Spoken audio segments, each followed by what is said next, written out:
3 kali. Uang tersebut saya serahkan langsung kepada Komjen Pol Agus Andrianto di ruang kerja beliau. Terkait kegiatan yang saya laksanakan, saya sudah berkoordinasi dengan Kabareskrim, yaitu ke Bapak Kabareskrim Komjen Pol Agus Andrianto dengan memberikan uang sebanyak 3 kali, yaitu pada bulan September 2001 sebesar 2 miliar. Inilah pernyataan Ismail Bolong, mantan anggota Polresta Samarinda yang video pengakuannya membuat gaduh.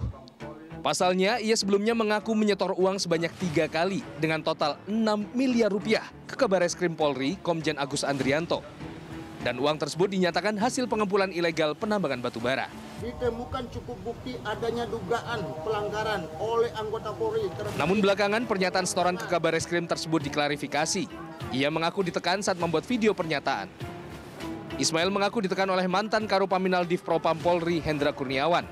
Mantan Jenderal Bintang 1 ini kini juga duduk di kursi pesakitan dalam kasus perintangan penyidikan pembunuhan Brigadir Yosua Huta Barat. Akibat pengakuan Ismail Bolong ini, isu perang bintang di tubuh Polri pun menyeruak. Menko Polhukam Mahfud MD angkat suara. Ia menyebut para Jenderal Korps Bayangkara kini tengah terlibat perang bintang. Jenderal-jenderal ini saling membuka kartu truf. Dan Mahfud MD pun mewanti-wanti agar situasi seperti ini harus segera diredam. Gaduh perang bintang di tubuh Polri ini pun membuat pemerintah mengambil langkah dengan menggandeng Komisi Pemberantasan Korupsi untuk mengungkap kasus dugaan mafia tambang di Indonesia. Tim Liputan, Jakarta. Ya, institusi Polri belakangan memang menjadi sorotan publik. Sebut saja kasus Teddy Minahasa yang terlibat kasus narkoba, kasus pembunuhan Brigadir Joshua yang melibatkan Verdi Sambo, dan yang terbaru adalah isu adanya mafia tambang yang melibatkan Kabareskrim Polri. Benarkah kemudian ada perang bintang di tubuh Polri? Untuk menjawabnya, kita akan berdiskusi. Di studio telah hadir Pak Albertus Wahyu Rudanto dari Komisioner Kompolnas. Selamat sore Pak Wahyu. Selamat sore Mas. Dan pemirsa, kami juga terhubung secara virtual dengan mantan Kabareskrim Polri, ada Pak Ito Sumardi, kemudian juga dari Institute for Securities and Strategic Studies ada Pak Bambang Rukminto. Selamat sore Pak Bambang, Pak Ito. Selamat sore. Baik, kita ke Pak Wahyu terlebih dahulu. Pak Wahyu, Menko Polhukam Pak Mahfud MD sekaligus juga Ketua Kompolnas ini sempat menyebut bahwa para Jenderal Korps Bayangkara kini tengah terlibat perang bintang. Dari kacamata Anda sepakat bahwa para jenderal Polri ini sedang saling membuka kartu trufnya? Sebenarnya begini, Mas. Itu dari perspektif positif sebenarnya bagus. Karena ini artinya para jenderal, para bintang itu bersaing dengan prestasinya. Siapa yang terbaik, dia yang menjadi yang nomor 1. Tapi kan ini kemudian dikonotasikan negatif karena perang bintang ini seakan-akan persaingan itu jadi tidak sehat. Nah, saya kira itu yang harus kita dalami. Apakah benar tidak sehat? Kalau tidak sehat, akar masalahnya di mana? Karena sebetulnya kalau namanya persaingan itu kan yang wajar. Tidak ada yang salah.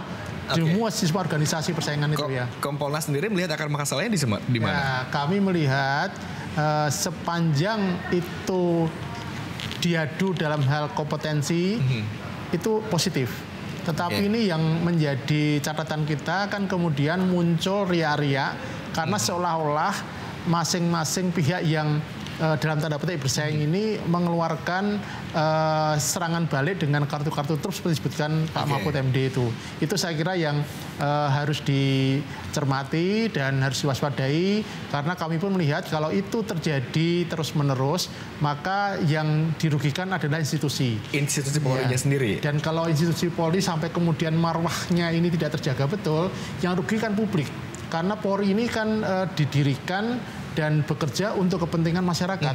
Jadi sebetulnya kalau bagi Kompolnas yang paling penting itu adalah bagaimana marwah ini tetap terjaga.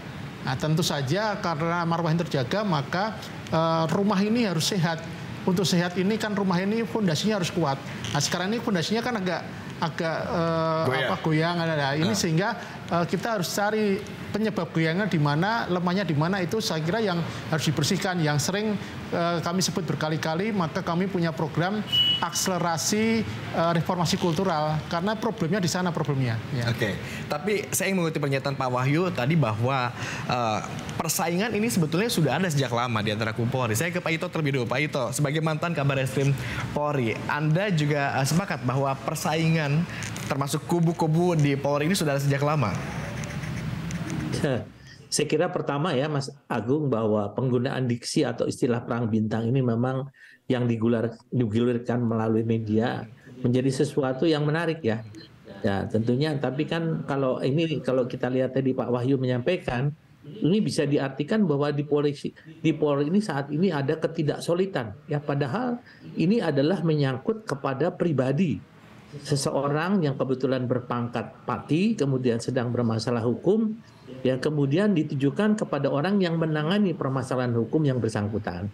Nah kan kita bisa lihat dari videonya Ismail Bolong itu, yang pertama adalah kelihatan dalam kondisi tertekan, kemudian membaca, ya. Yang kedua dia juga mungkin juga dalam kondisi tertekan, saya juga tidak tahu bagaimana. Tetapi di sini tentunya harus kita lihat bahwa yang disampaikan Pak Wahyu betul sekali. Karena Kompolnas sesuai dengan Undang-Undang Nomor 2 tahun 2002 itu adalah sebagai pengawas eksternal. Sehingga Kompolnas melihat bahwa ini harus segera dihentikan. Kemudian informasi yang saya dapat langsung dari Bareskrim bahwa sejak beberapa bulan yang lalu Pak Kapolri sudah memerintahkan untuk menertibkan seluruh pertambangan ya yang berbau ilegal ya. Kemudian juga beberapa kali sudah diturunkan. Namun tetap saja pasti ada oknum-oknum, dan ini terus selalu berproses ya. Sehingga pada saat ini kalau kita melihat dengan istilah perang bintang, mungkin menurut saya sebaiknya nanti kita menunggu dulu, karena isu-isu yang diviralkan di media sosial saat ini di era digital ini sangat seksi dan bisa menghipnotis masyarakat seolah-olah itu benar. Padahal itu harus dibuktikan dulu kebenarannya. Apalagi kan sudah ada laporan dari jaringan Prodem Saudara Iwan Sumule ya. Tentunya ini menjadi satu pekerjaan bagi Polri untuk bagaimana kita membuktikan isu itu adalah tidak benar. Tapi yang disampaikan Pak Wahyu tadi betul.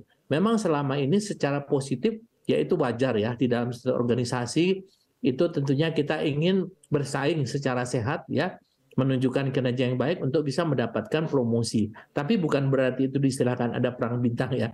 Mungkin kalau perang bintang jauh lah istilah itu, yang saya kan merasakan selama 35 tahun menjadi anggota Polri, dan saat ini saya yakin bahwa Polri masih solid. Demikian Mas Agung. Oke, artinya tidak ada persaingan itu sejak lama begitu? Saya kira nggak ada Mas, nggak ada. Kalau persaingan yang tadi dikatakan Mas Wahyu, bukan di Polri saja, saya kira di semua lembaga sama lah ya. Orang untuk menjadi seorang yang mendapatkan jabatan lebih tinggi tentunya dia harus menunjukkan kinerja. Ya bisa saja dengan cara yang positif, tapi bisa saja dengan cara yang negatif. Tapi tergantung daripada bagaimana sistem yang diberlakukan di dalam institusi itu. Kalau di Polri kan sudah ada merit system ya tentunya. Saya kira bukan istilahnya perang bintang, tapi kalau diartikan ya oleh Bapak Menko Polhukam, ini seperti membangunkan ada sesuatu yang harus kita cari akar masalahnya. Kan beliau memang bertanggung jawab sebagai Ketua Kompolnas ya. Saya kira mungkin kita harus menyikapinya dengan secara bijak ya, bahwa apa yang disampaikan oleh Pak Menko Polhukam itu adalah untuk kebaikan Polri dalam status kapasitas beliau sebagai Ketua Kompolnas. Demikian Mas Agung. Baik, jangan buru-buru melabeli ini sebagai